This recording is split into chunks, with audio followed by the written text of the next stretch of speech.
मतलब क्या हुआ? एक व्यक्ति बोलता है कि परमेश्वर मेरी प्रार्थना, मेरी बात सुनता नहीं है। मैंने आपको वचन से बताया कि परमेश्वर आपकी बातें सुनते हैं, आपकी दुहाई को सुना जाता है, वो सुनता है और विपत्ति से छुड़ाता भी है। और दूसरे वचन में क्या लिखा? खाली सुनता नहीं है, उसके कान तो परमानेंट लगे रहते हैं कि तू चिल्लाएगा कब। उसकी आंखें तो तेरी ओर निहारती रहती हैं कि रोएगा कब, ये बोलेगा कब, ये बाइबल उठाएगा कब, ये प्रार्थना करेगा कब, ये दुहाई देगा कब। उसकी आंखें तुम्हें निहारती हैं, तुम्हारी ओर लगी रहती हैं, और उसके कान तुम्हारी ओर लगे रहते हैं। उल्टा बहुत सारे लोग क्या बोल रहे थे? परमेश्वर हमारी प्रार्थना सुनता नहीं है।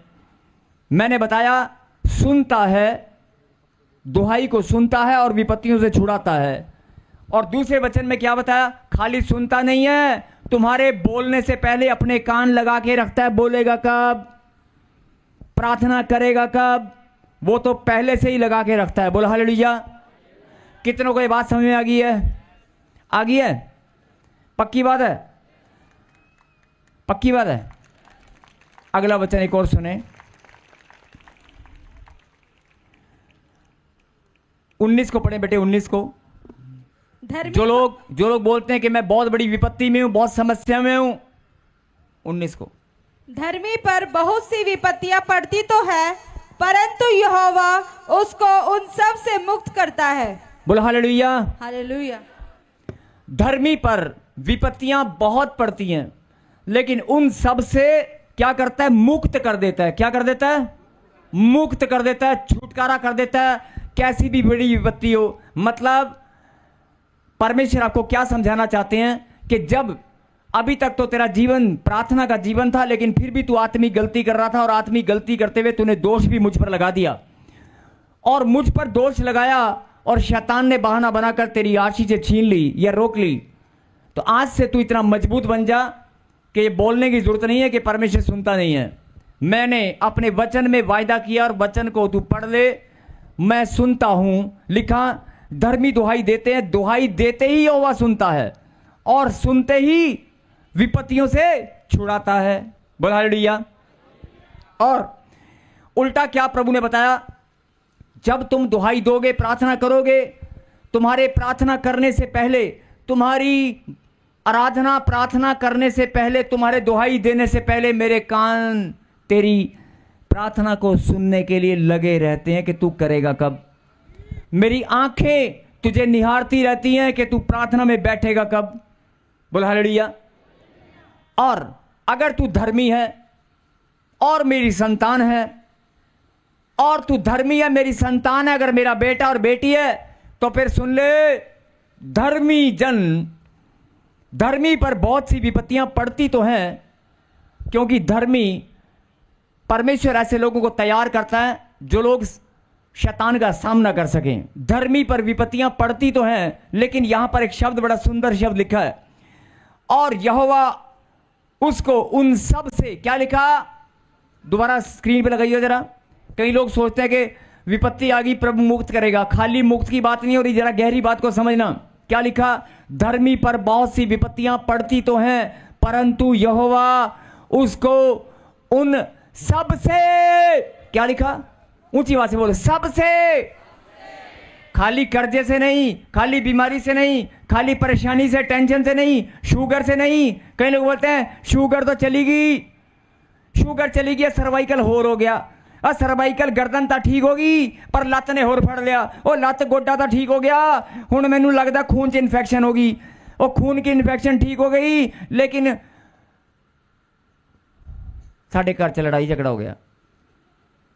वो लड़ाई झगड़ा भी ठीक हो गया, मेरा पति वापस आ गया, पर बोतल लेके आ गया। पहला बोतल नहीं सी।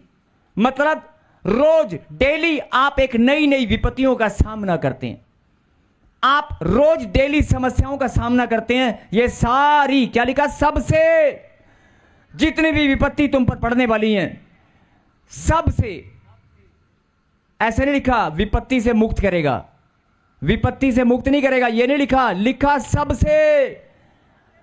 सबसे मतलब सारी विपत्तियां, अगर छोटी बड़ी मोटी पतली कैसी भी विपत्ति हो, विपत्ति गरीब हो अमीर हो, नहीं, विपत्ति भी गरीब और अमीर होती है बेचारी।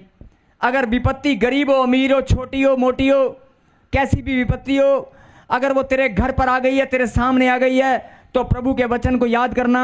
उसने कहा सबसे, कई लोग बोलते हैं, अपने मुंह से बोलते हैं, मेरी मम्मी तो ठीक होगी पर हुन मेरे डैडी तो ठीक हो गए, मेरे घर में मुझे तो अच्छी चीज मिल गई, मगर मेरा भाई मेरे बच्चे कहना नहीं मानते। जब आप मुंह से ऐसा बोलते हैं, ये बोलना बंद करें और वचन को याद करें। परमेश्वर ने कहा एक नहीं, दो नहीं, सबसे, सब विपत्तियों से जितनी मर्जी आ जाएं, सब में हजार भी हैं, लाख भी हैं, अगर 10,000 10 लाख विपत्ति भी तेरे सामने आ गई, सबसे मुक्त कर दूंगा। सबसे। मेरे प्यार को समझ, मेरी भावना को समझ, मेरी गहरी बात को समझ। विपत्ति खाली एक हो, दो, तीन नहीं, सबसे, जितनी भी विपत्ति हो सबसे मुक्त कर दूंगा। बोला हालेलुया। क्या होता है कि जब विपत्ति पड़ती है आपको ये वचन याद ही नहीं आएगा। जब कोई विपत्ति पड़ेगी आपको ये वचन याद आएगा भजन संहिता में? नहीं आएगा ना। आप भजन संहिता में वचन निकाल के बैठोगे? नहीं बैठोगे, याद ही नहीं आएगा। आप प्रार्थना में बैठ जाओगे और कहोगे प्रभु मेरी प्रार्थना सुन ले, लेकिन आपको प्रार्थना में अगर आपने ये बोल दिया प्रभु तूने वायदा किया है, तू सब विपत्तियों से छुड़ाएगा, तू उन सब से मुक्त करेगा, तो फिर तेरा वचन टल नहीं सकता, वो पूरा होकर रहेगा। मेरे घर से सारी विपत्तियां खत्म होनी चाहिए, सारी की सारी, सारी सारी होनी चाहिए, तो सारी की सारी उखड़ जाएंगी। बोला आमीन। मैंने कहा सारी की सारी उखड़ जाएंगी। अरे इस बात पर तो ताली बजाकर धन्यवाद करना चाहिए। खाली टांगों का दर्द नहीं, दांत का दर्द नहीं, कंधे सर्वाइकल का दर्द नहीं, तेरी पटनी के पेट में गोले नहीं, यूट्रस में स्वेलिंग, बांझपन, टाइफाइड, काला पीलिया, अरे शुगर, बवासीर, अरे ये तो छोटी मोटी बीमारी है। अगर कोई बड़ी विपत्ति भी तेरे सामने आ गई, प्रभु ने कहा सब की सब से मुक्त कर दूंगा। बोलो हालेलुया। जिनको ये विश्वास है कि मेरा खुदा हर एक विपत्ति से छुटकारा देगा, वो ताली बजाकर धन्यवाद कर रहे हैं। और जो लोग बोलते हैं कि परमेश्वर मेरी प्रार्थना सुनता नहीं है, चलो आज एक काम करते हैं, आज आप सारी ब्रांच वाले लाइव में दिखा दे भाई, सारी ब्रांच लाइव में दिखा दे, ऐसे डब्बी में सारी दिखा दे बेटे। जितने भी ताजपुर चर्च है सारी दिखा दे, दिखा। ताजपुर चर्च में जितने भी लोग बैठे हैं दिखा दे, हजारों की तादाद में जितने भी लोग बैठे हैं सब दिखा बेटे। और जो ब्रांच वाले हैं, ब्रांच भी जितनी ब्रांच हैं सब लाइव में दिखा दे, एक बार दिखा, जल्दी से दिखा। ये देखो सारी ब्रांच, जितने भी ब्रांच वाले हैं, मैं चाहता हूं कि सब हाथ हिलाएं। स्क्रीन पर पूरा वर्ल्ड आपको देख रहा है। ब्रांच वाले हाथ हिलाएं, क्योंकि अगली लाइन जो आप सुनने वाले हैं वो हिलाकर रख देगी आपको और शैतान के गढ़ को। बोल हालेलुया। अगर आप सब परमेश्वर के नाम पर भरोसा करने वाले उसके बच्चे हैं, अगर आप परमेश्वर को अपना जीवन समर्पित करने वाले उसके बच्चे हैं, जिन्होंने यीशु को अपना मुक्तिदाता, उद्धारकर्ता, यहोवा को अपना परमेश्वर जोरावर मान लिया है, अगर यहोवा को आपने अपना यहोवा जोरावर परमेश्वर ग्रहण किया है कि यहोवा परमेश्वर मेरा मुक्तिदाता, उद्धार करता है, तो फिर आज आपको जो वचन परमेश्वर ने आपको ये भेजा है वो सुनना और ग्रहण करना। सब ब्रांच वाले ताजपुर चर्च में जो बैठे हैं, ऑनलाइन जो देख रहे हैं, सब के सब आज आप प्रार्थना करना। 2 मिनट करना नहीं, अभी करेंगे, सब एक साथ करेंगे। और मैं देखूंगा मेरा खुदा कैसे सुनता नहीं है। आप सब भी देखना कि खुदा सुनता है कि नहीं सुनता।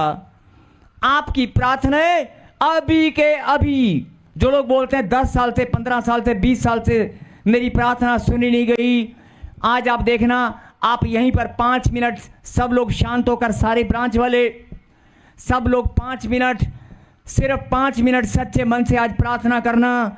आज जो दुहाई आप देना चाहते हैं, जो भी आप रोना चाहते हैं, अपने दिल की पुकार परमेश्वर के सामने रखना चाहते हैं, जो भी आपकी समस्या, विपत्ति आप परमेश्वर को बताना चाहते हैं, लेकिन मैं आपको बता दूं, वो तुम्हारी विपत्ति, समस्याओं को, तुम्हारी प्रॉब्लम को तुम्हारे बोलने से, सोचने से पहले जानता है। और फिर भी अगर आप चाहते हैं कि परमेश्वर को मैं बताना चाहता हूं, मैं प्रार्थना करना चाहता हूं, तो 5 मिनट कोई बातचीत नहीं करेगा। 5 मिनट सब ब्रांच वाले धन्यवाद के साथ सब ताजपुर चर्च वाले, प्रॉफेट बजिंदर सिंह मिनिस्ट्री में जितनी भी ब्रांच आज सब मिलकर आज अपनी दुहाई परमेश्वर को देंगे। अगर कोई दुहाई देना चाहता है, अगर कोई प्रार्थना करना चाहता है, कोई धन्यवाद देना चाहता है, आज मिलकर देंगे 5 मिनट अपने मन की बात को। जो लोग परमेश्वर के पास रखना चाहते हैं, आज वो सुनना चाहता है, उसके कान तो पहले ही लगे हुए हैं। बोलो आमीन। आप प्रार्थना करें। और आज मैं भी देखता हूं कि तुम्हारी प्रार्थना है, मेरा खुदा सुनता कैसे नहीं है, वो सुनने के लिए तैयार है। तुम्हारी प्रार्थना रोकता कौन है? कोई रोकने वाला नहीं है। यस प्लीज 5 मिनट सब मिलकर प्रार्थना करेंगे। मैं भी कर रहा हूं।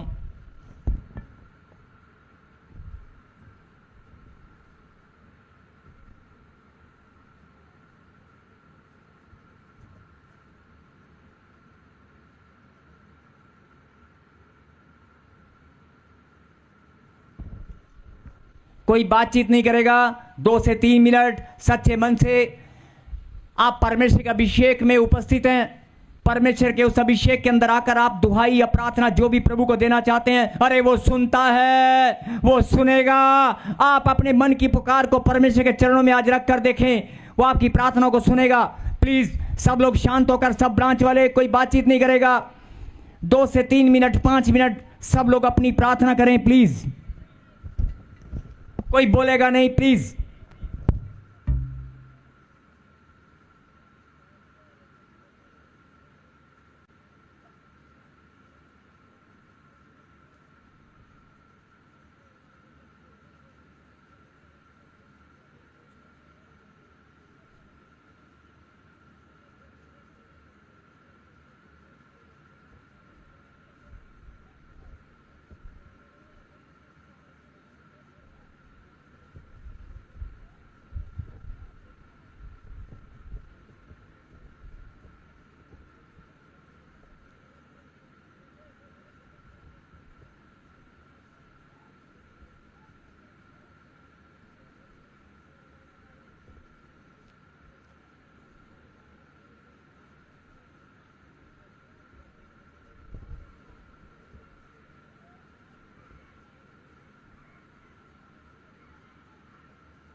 हालेलुया। हालेलुया।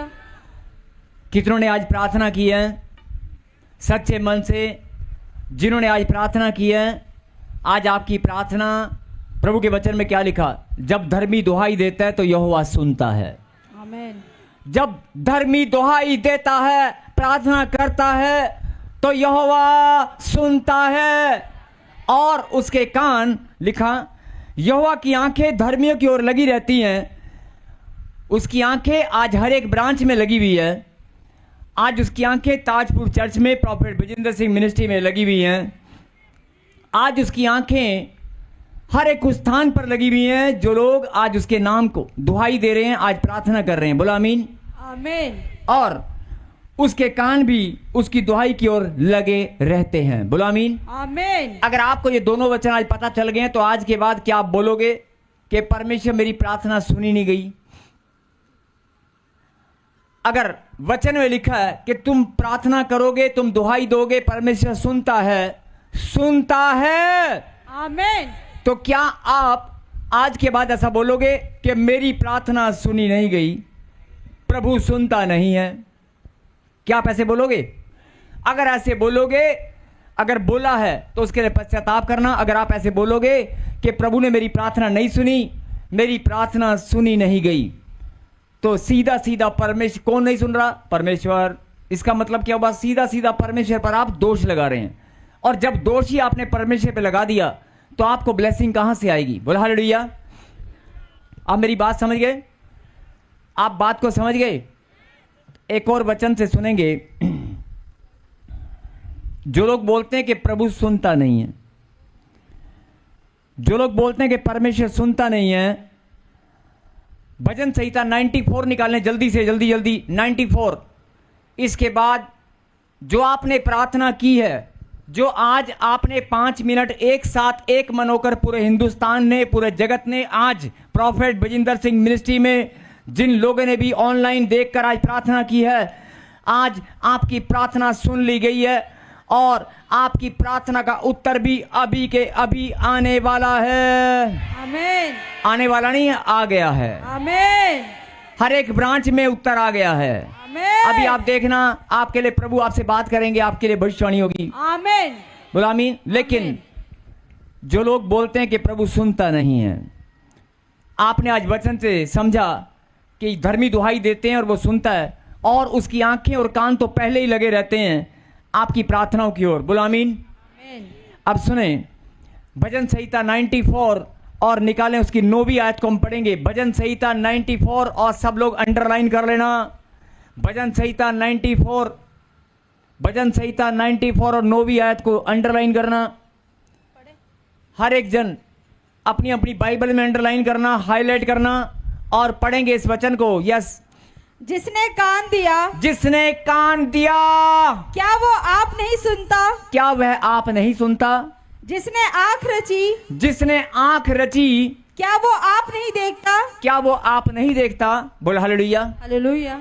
मतलब जो लोग बोलते हैं कि परमेश्वर मेरी ओर देखता नहीं है, या परमेश्वर ने अभी अपनी दृष्टि मेरी ओर नहीं की है, या बहुत सारे लोग प्रार्थना में बोलते हैं कि प्रभु मेरी प्रार्थना तूने सुनी नहीं, या मेरी प्रार्थना तूने अनसुनी की है और तू सुनता नहीं है, तो यहां पर परमेश्वर के वचन में लिखा है, तुम्हारे कान मैंने बनाए हैं, तुम्हारी आंखों की रचना मैंने की है। जितने चश्मा लगाने वाले भाई और बहन हैं, जितने चश्मा लगाने वाले भाई और बहन हैं, सुन ले, तुम्हारी आंखों की रचना मैंने की है, इसके ऊपर चश्मा तूने लगाया है। बोल हालेलुया। मैं आज भी वही परमेश्वर हूं। और आपको याद होगा कि आज भी परमेश्वर जब प्रार्थना करते हैं तो कम से कम 150, 200 गवाहियां एक ही मीटिंग में, 200, 250 चश्मे लोग तोड़कर कैसे आगे आते हैं गवाही देने के लिए। आज भी प्रभु की सामर्थ, प्रभु कहता है कि आज भी मैं तुम्हारे चश्मों को तोड़ सकता हूं, आज भी मैं तुम्हारे बंधनों को खोल सकता हूं, आज भी तुम्हारी आंखों की रोशनी बढ़ सकती है। लेकिन अपनी शंका, अपनी नेगेटिविटी को दूर करें और अपने मन में इस बात को समझ जाएं कि तुम्हारी आंखों की रचना करने वाला परमेश्वर क्या अपनी खुद देख नहीं सकता? तुम्हारे कानों को बनाने वाला परमेश्वर जिसने तुम्हारे कान लगाए, क्या वो सुन नहीं सकता? और वचन में भी प्रभु ने वायदा किया है कि जब तुम दुहाई दोगे मैं सुनता हूं, और तेरे कान अगर मैंने लगाए हैं तो भाई मेरे भी होंगे, और अगर मैंने तेरी आंखों की रचना की है तो मेरी भी आंखें होंगी, तभी तो मैंने तेरी आंख बनाई है। और प्रार्थना में बोलते हैं कि प्रभु देखता नहीं है, प्रभु सुनता नहीं है, और ये मनुष्य की सबसे बड़ी आत्मिक गलती है। और आज प्रभु ने मुझे बताया कि बहुत सारे लोग, जब वचन शुरू किया था, ध्यान से सुनना, बहुत सारे लोग प्रार्थना में जो मजबूत हैं, जो प्रार्थना में योद्धा हैं, जो बहुत सारे विश्वासी हैं, लंबे लंबे समय से उपवास प्रार्थना में, विश्वास में, चर्च में आने जाने में, आज्ञा पालन में जो बहुत मजबूत हैं, उनके घर में जब विपत्ति आती है या उनके घर में जब आशीषें नहीं आती तो वो टूट जाते हैं। वो क्यों टूट जाते हैं? क्योंकि वो खुद अपने मुंह से, हो सकता है ये अंगीकार करते हो सकता है वो इस आत्मिक गलती का शिकार हों। इसलिए परमेश्वर, आत्मिक गलतियां बहुत तरह से होती हैं, बहुत तरीके से होती हैं, और इंसान इतना कमजोर है कि पता भी नहीं चलता। लेकिन जब जब परमेश्वर आपको प्रकाशन दे, आप समझ जाना, जो लोग परमेश्वर से मांगना चाहते हैं कि प्रभु मेरी आत्मिक गलतियां मैं सीखना चाहता हूं, मैं बताना चाहता हूं कि मेरी आत्मिक गलतियां मैं फिर से नहीं करूंगा, आप ऐसे बोलना, प्रभु आपको सिखाएंगे, आपको बताएंगे कि तेरी आत्मिक गलती क्या है। बोला आमीन। सबको जय मसीह की। मैं जतिन बब्बर और आप देख रहे हैं मसीह परिवार चैनल। जैसे कि आप सब जानते हैं कि मैं इस चैनल पे प्रभु के अलग अलग दासों की वीडियोस डालता हूं, तो अगर आपको हमारा चैनल अच्छा लगता है तो आप इस चैनल को ज़्यादा से ज़्यादा सब्सक्राइब जरूर करें, ताकि आप प्रभु के वचन को सुन सके। वीडियोस को ज़्यादा से ज़्यादा शेयर करें ताकि जिन लोगों तक वचन नहीं पहुंचा है उन तक भी वचन पहुंच सके। सबको जय मसीह की। एक बार मैं आपसे दोबारा कहूँगा कि इस चैनल को सब्सक्राइब जरूर करें और वीडियोस को ज़्यादा से ज़्यादा शेयर करें। जय मसीह की।